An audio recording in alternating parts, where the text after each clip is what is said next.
And we're back live at the Democratic National Convention in Chicago, Illinois at the United Center. And Pastor Orlando Bego is my guest. Pastor Bego, welcome. Leon, how you doing? Center Point Baptist Church in Washington, D.C. That's correct. And you have designed the prophetic voice toolkit.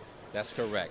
One of the things that I think a lot of people don't realize is that there are limitations as a pastor on what you can engage in politically from the pulpit, and I believe that your toolkit is designed to help pastors navigate those waters. Yeah, so the Faith in Action 2024 lectionary is designed to be a nonpartisan tool to help clergy and faith institutions navigate during this political process. Many churches today are 501c3 tax exempt, and there are some restrictions that come in play in terms of endorsing candidates and things that you can say for the pulpit.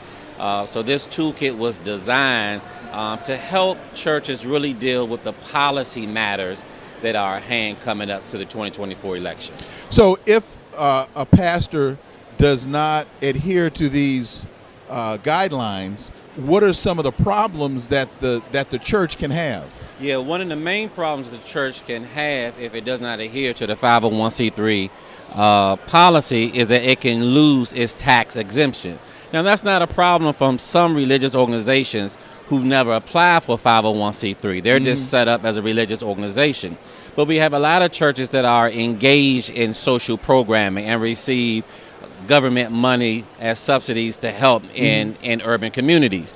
Those churches should not and must not engage in political discourse that places one candidate over the other. So it's not a matter of you can't talk about politics. It's a matter of candidate endorsement, correct, party endorsement. Elaborate on that, please. Yeah, so any faith leader can talk about endorsement of a candidate from their own personal perspective, but they cannot endorse a candidate from their organization. In doing so is a direct violation of their 501c3 status.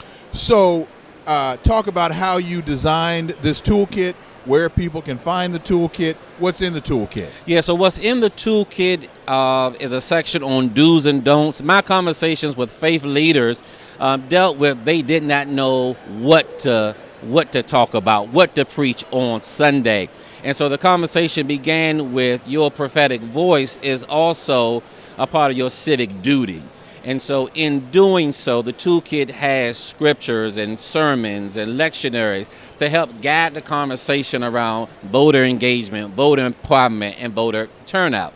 In addition to that, we have a list of all of the State Board of Elections for all 50 states as well as the territories so that we can encourage people to go and check to see whether or not they are still active on the rolls and have not been purged, as so many have been done across this nation.